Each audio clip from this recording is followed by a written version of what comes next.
you can get away with writing really dumb shit without having it get challenged. This article has a bunch, I could do pull quotes all day on it, but the crux of what I want to argue against, because it's such a flimsy and bad argument, this is it. Quote, there is no serious argument that Tanden, like Rahm Emanuel, is not a committed lifelong progressive. Now, part of me wants to go the defense rests by saying, yeah, no, Neera Tanden is as progressive as Rahm Emanuel. Yes, I agree. You're right. We're just not really in agreement as to how progressive Rahm Emanuel is. Coolest thing he ever did was protest those neo-Nazis. But covering up the murder of Laquan McDonald and overseeing a whole bunch of police brutality while the mayor of Chicago and doing a piss-poor job as the mayor of Chicago, how progressive are you really, Rahm? But you can make these arguments. You can make these arguments and not get challenged. So I want to challenge the argument here. I want to challenge Mr. John F. Harris, the founding editor of Politico, on this premise that there is no serious argument that Tanden is not a committed lifelong progressive. I'll give you a few examples here. This one came from the New Republic. But these are all like mostly quotes. Like the article, I wanted to do this in a way where the article and who wrote it's way less relevant than the actual quote here. Here's Neera Tanden talking about Zephyr Teachout. I need Zephyr to not be a pain in the ass to Hillary. Do you think she would endorse Bernie? Do you have her contact info? And then this was during the 2016 campaign. Tanden then flagged John Podesta in the exchange, and then advised the campaign to contact Kirsten Gillibrand to get Zephyr Teachout in line. So there's Neera Tanden trying to cudgel a progressive, something you would definitely expect a committed lifelong progressive to do. Cudgel the person Zephyr Teachout into supporting the less progressive of the two candidates. Another thing you might expect a committed lifelong progressive to do is stage an intervention for the head of the NAACP, because his politics were not appropriately in line with the Democratic Party. That's like a lifelong progressive sort of thing to do. Reading from the article here, in a January email, these were from the Podesta emails, which were hacked by Russia. I'm aware of all that. Podesta asked Tanden to stage, quote, an intervention for Jealous. Tanden seemingly tried, but it didn't work. In March, she wrote to Podesta, I got into it with Ben Jealous last night, and he was all obsessed with how Hillary hasn't condemned Rahm Emanuel, a true progressive. Why didn't Ben Jealous recognize that Rahm Emanuel is a true progressive? I'm sure you guys were all over this for the debate, but I just thought I would send in that they may well go there for the debate. My recommendation is to separate big time. Here, Neera Tanden figured out that Rahm Emanuel, the mayor of Chicago, who is coming under fire for covering up police brutality against African Americans, was toxic and did tell John Podesta to steer clear. So this is kind of a double whammy here for me. Why does Neera Tanden think that Rahm Emanuel's not very progressive? And why is Neera Tanden attacking the head of the NAACP for being insufficiently with the Democratic Party because he doesn't like Rahm Emanuel, who she thinks is politically hazardous here?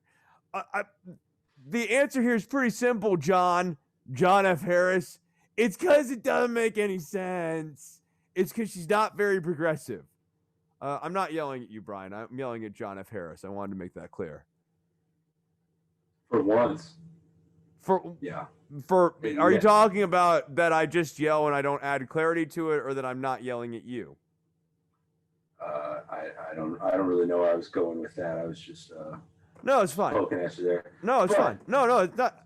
I'm a big guy. I'm resilient. I'm strong. Other progressive things that Neera Tanden has done. Tanden has opposed Hillary Clinton coming out in favor of reinstating Glass-Steagall, just basically because she thought it was a good way to position Clinton against Sanders to get capital on the line. To read from the email here, she being Hillary Clinton, Hillary's not conceding that repealing Glass-Steagall was responsible for the financial crisis, but her openness to keeping that repealed would be better than a hard and fast position that puts her on the bank side of the ledger.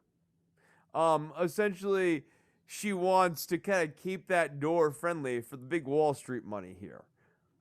Jacobin, a source I don't read a lot from, but like really just has her dead to rights on this stuff. And this is from C-SPAN, wrote on this. So Neera Tanden in February 2012 goes on, and this is around the time I talked about this on Radio Bernie. This is around the time where there was like a bipartisan commission to cut Social Security and other entitlements. There was a talk about change CPI. Sanders came out, and that's part of what prompted Bernie to consider maybe primarying Barack Obama and then deciding against it. But that was a big part of this. Tanden and the Center for American Progress were big advocates for some grand bargain, cut the budget sort of thing. And this is, I mean, again, why progressives are so upset about her going to the OMB, where Mick Mulvaney is, the guy who oversees the budget, is because someone who has bad sensibilities when it comes to the budget, Mick Mulvaney wants to cut Social Security. Neera Tanden does as well. Neera Tanden goes, she explained her views in February 12th C-SPAN interview, and was asked by a caller about entitlement reform. And she named Social Security, Medicare, and Medicaid as targets for possible cuts, noting that the president has $300 million in his budget in cuts in Medicare, and that comes on top of the cuts in Medicare for the Affordable Care Act. So he has specific cuts in the budget in Medicare, and they've had savings in Medicaid in the past. So the question is, if we're going to have to address long-term deficit reduction, we need to put entitlements on the table as well as taxes. And then Tanden went on to be more explicit about this. We should have savings, just putting that in parentheticals here, is cuts on entitlements.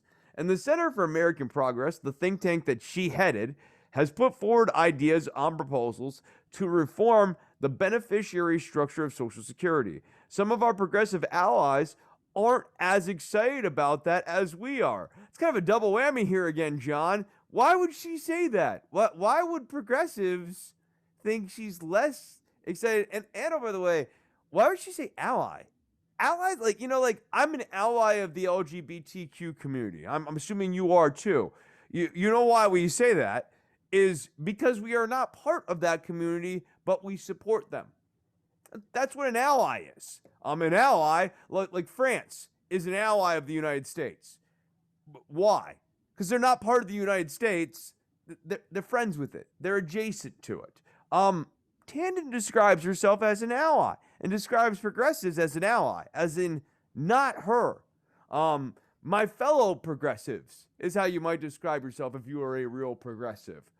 Again, I know I'm spelling this out in painstaking ways for some people here. John Harris could have Googled any of this.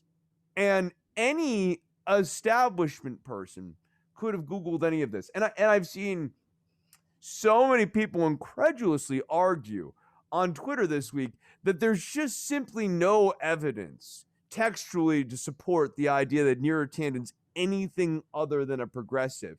And yet a careful analysis of her own words suggests that she doesn't even view herself as a progressive, even when she was at the Center for American Progress. Progress, yes. Progressive, no. She doesn't view it of that. Reading one more quote from this. Talking again about those entitlements. We think that those are legitimate ideas that need to be part of a proposal where everyone's at the table. We don't just ask middle-class Americans to sacrifice. We ask all Americans. Which, in the context of this, is literally like we're asking the poor to like pull out their coffers too. The poor of America, how they've been getting it so good for so long. She later, of course, backed away from CPI, and she has this like tendency of doing, for example, she zapped a whole bunch of negative tweets about Susan Collins. I don't know if you saw that, but she now she needs Collins' vote. She zapped all of that. She backed off of CPI. I was like, oh no, I don't chain price index, consumer price index. No. I what name so? So she's not very progressive on the policy front. But here's the thing: she's going into management, and like For a long time, Brian, men have dominated management structures across business. We know this. And it's still very much a problem today. Obviously, there's actually more women than men in America. It's like 52% to 48%. And yet, 7 out of 10 bosses, I think it's even a little bit more than that, are men. So it would be really good to have more women in higher positions of leadership. So maybe she kind of sucks on the politics side of it, but she's a good boss. And frankly, on the changing the culture in the office thing, she might be better at that, right? Maybe. Why not? Maybe John F. Harris has a point. I'm sure he did his homework into this. Maybe that's what he's talking about when he's saying that there's no serious case she's not progressive. Oh, shit. Tanden revealed the name of an anonymous staffer at the Center for American Progress who came forward as the victim of sexual harassment at an all-hands meeting. So she outed this person to the entire staff. The meeting followed an article published on BuzzFeed that reported a culture of sexual harassment and retaliation against those who reported incidences at the Center for American Progress. In a statement provided to BuzzFeed News, the CAP spokesperson claimed that Tanden unintentionally said the complainant's first name and then immediately and profusely apologized for it. So she was like, and we all know we don't want stuff like this happening to people like Larry. Larry's a good person. Oh, shit, Larry. I am so sorry. Larry, God, Jesus, Larry, I'm so sorry, Larry. I hope you, Speaking of that, also, whenever you black out a name that ends in S and it's about 4 characters long and there's an apostrophe S at the end. Yeah, it's sort of like that with Larry. Yeah. I mean, but you know, like, okay, so that's not great. It's got a little bit of Michael Scott energy. And like she got a little bit of Michael Scott energy going on in a lot of different places here, especially online and stuff. As the president, and the chief executive officer, I can't stress that enough, because this culture that sucked at the office she worked at, she oversaw it. So she's a bad boss. She's going into the administrative state, and she has not proven herself to be an effective administrator. And we, as Democratic voters, as people who, in an ideal world, would support the Progressive Party, if the Democratic Party was really kind of filling that niche the right way, should not be tolerant of failing upwards just because someone can give us a nice little, like, try-hard story about their youth, or, you know, like, oh, they went through the hardest of hard times. Like, if you went through the hardest of hard times, but over the last decade, you've proven yourself to be a pretty much professional failure, you don't deserve a promotion.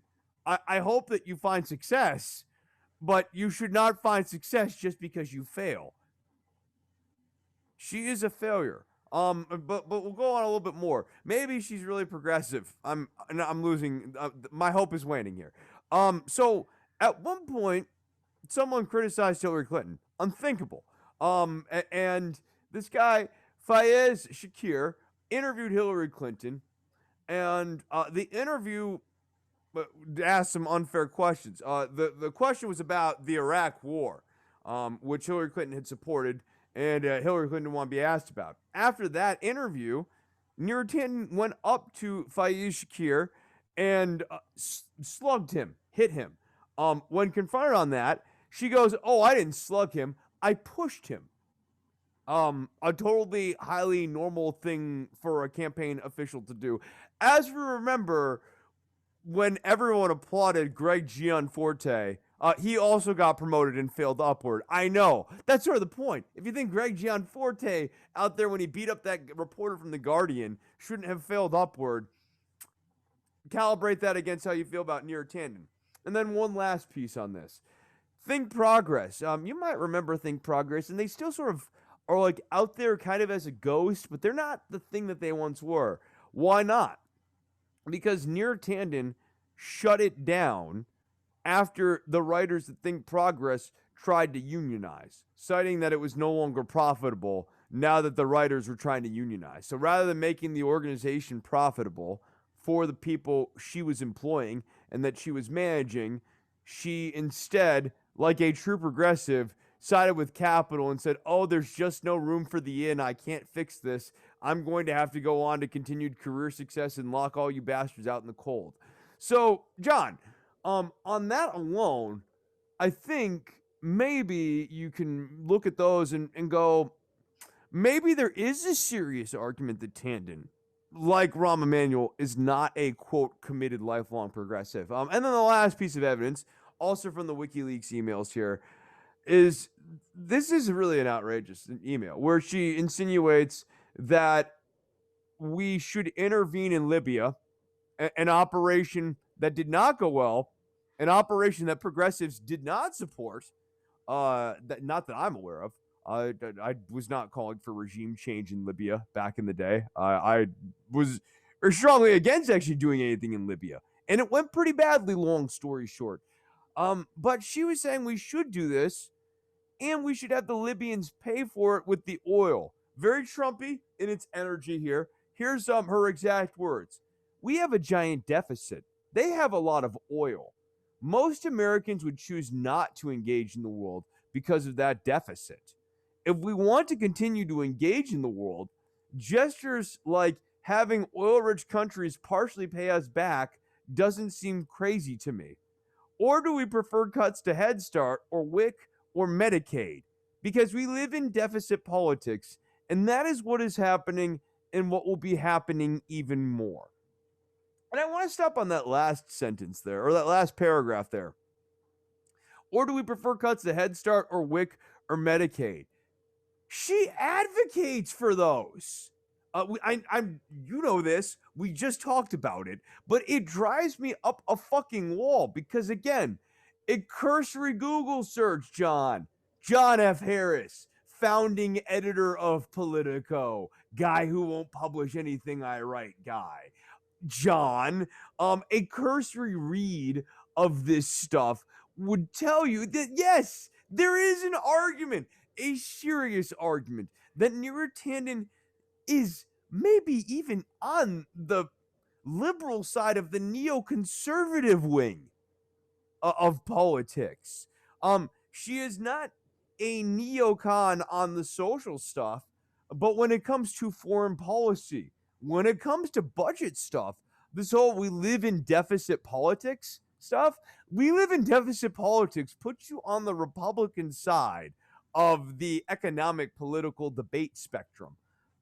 There is an argument, a serious argument, for anyone who wants to listen to it and look into it, that Neera Tanden is not a committed lifelong progressive. And at that, the defense now rests.